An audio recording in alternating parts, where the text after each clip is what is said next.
I'm sorry to tell you this, but you're gonna die. Sadly, people hear this phrase every day in hospitals across the world. Despite this, though, many people, especially those of us in Western countries, believe that medicine is advancing and we're winning our war against diseases, and that, in a century from now, diseases like cancer won't even be an issue. Yet, as we speak, medicine is being undermined. Antibiotic-resistant bacteria threatens to unravel every medical advance we made within the last century. And this is going to affect everyone, everywhere. People who have certain medical conditions or require certain medical treatments, or even anyone who ever gets hurt or has a loved one that falls in any of these categories.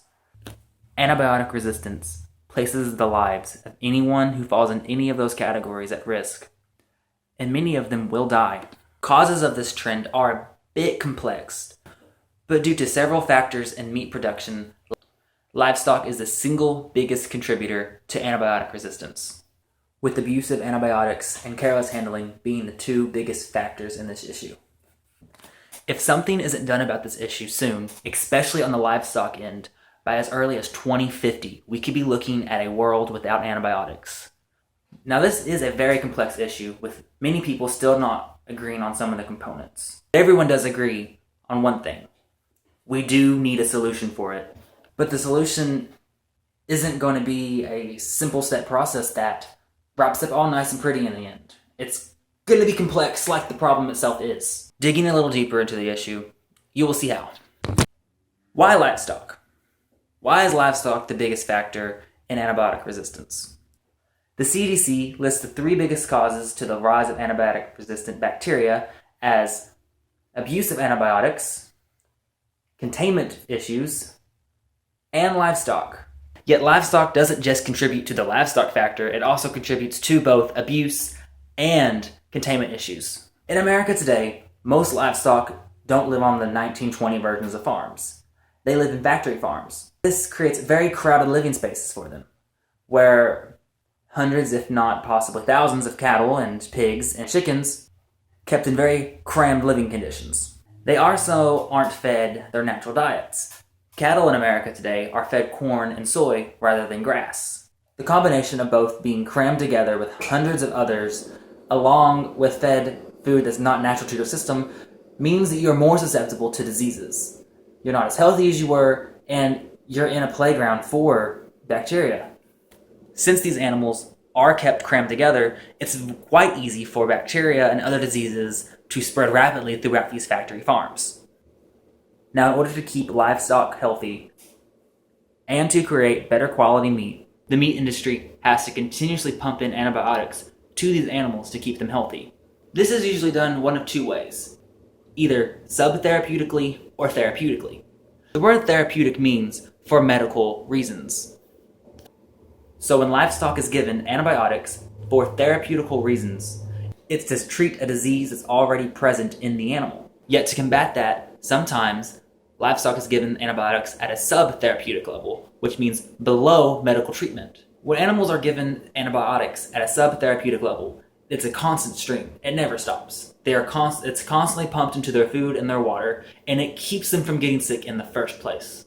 Also, for some unknown reason, it helps them gain weight faster.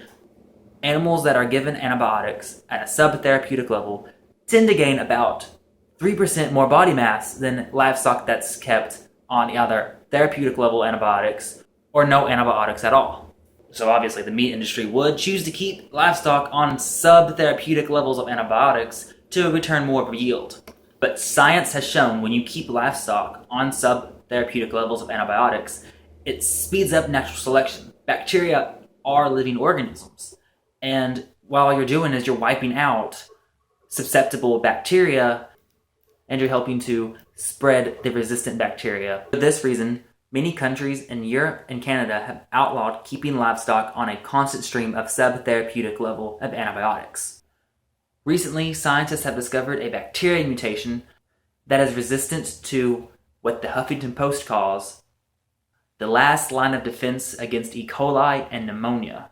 The antibiotic colistin has been around for about 50 years and is usually only given to people when all other antibiotics have failed.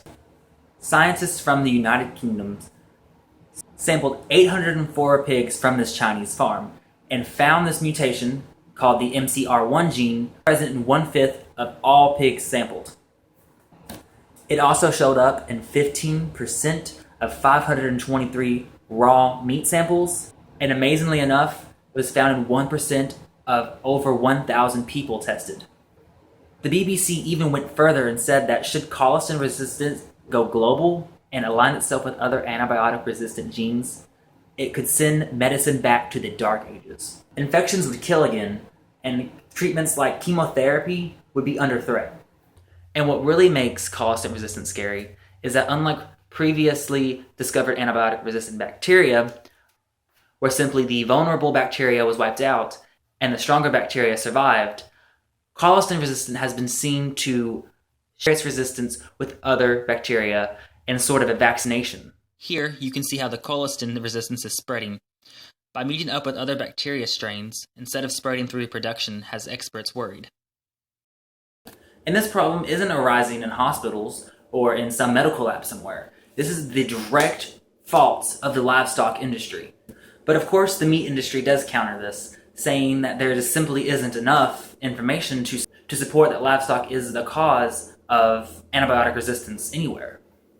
Instead, the meat industry wants to point fingers at hospitals, saying that places in like ICUs, where antibiotics is used even more than it is in livestock, is the problem. The industry tends to point blame at hospitals, where it is true, doctors do overprescribe antibiotics, even when they won't work, and also places like ICUs, where a completely bacteria-free, sterile environment helps to breed antibiotic-resistant bacterial strains.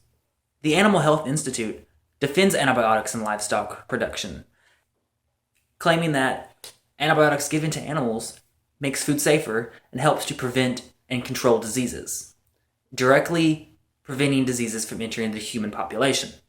The Animal Health Institute also defends their claims by citing guidelines put into place by the organizations like the FDA, USDA, and the CDC. Although the Animal Health Institute is a non-profit organization, it should be noted that they are funded by 18 different companies, 17 of which are medical companies benefiting from antibiotics in livestock.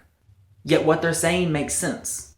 If we straight up ban antibiotics in livestock, that's going to pass on more foodborne illnesses to us, consumers, along with passing on illnesses to people who directly handle animals, like farmers and ranchers and veterinarians. But if we do ban antibiotics in livestock, it's not going to change the way livestock is raised. They're not going to revert back to pasture lands from the 1920s.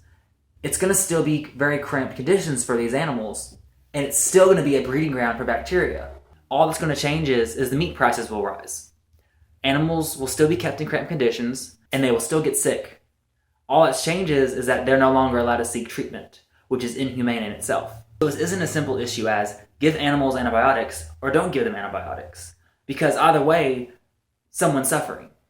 As I stated earlier, this is an evolutionary process. All that's happening here is that bacteria is simply evolving at a much faster pace than what we expected it to. So you might be wondering, if this is an inevitable process, why are we talking about this? Why is this even an issue? And that's answered by the simple fact of we're not trying to stop antibiotic resistance, we're trying to slow it down to a natural level. If current trends continue or increase, by as early as 2050, we could be looking at a world where millions of people are going to die annually from things we can treat today, such as strep throat, gonorrhea, and tuberculosis. Should antibiotics be rendered useless due to resistance? Experts project that over 10 million people globally will die a year from diseases and infections that we can treat today. Over 300,000 people at home in North America, and over 4 million in Africa and Asia each. We're not trying to stop antibiotic resistance. We're trying to slow it back down to a natural level. Arthritis is another disease that could kill you now. Arthritis simply is the immune system attacking the body's joints. So arthritis sufferers are given medicine to suppress the immune system.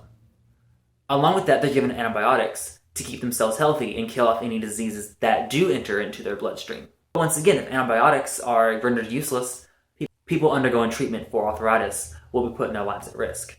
If antibiotic resistance takes hold globally, the only medical advances we've made that still be of any use to us will be vaccines. Yet if we can find a way to slow the spread of antibiotic-resistant bacteria, then we can buy ourselves more time to create new treatments, to find new medicines. So when by the time antibiotic-resistant bacteria takes hold, it won't matter. We may be able to find something like vaccines that are resistant-proof. All we have to do is slow the spread of the multiple resistant genes out there down to manageable levels. How we do that is going to be anything but simple. But I can tell you antibiotics given to livestock is going to play a major role in this future. But with more time and planning, we can further our medical advances for allowing treatments of patients in the future. We can start moving in a direction where nobody will hear, "I'm sorry, but you're going to die," from their doctor ever again.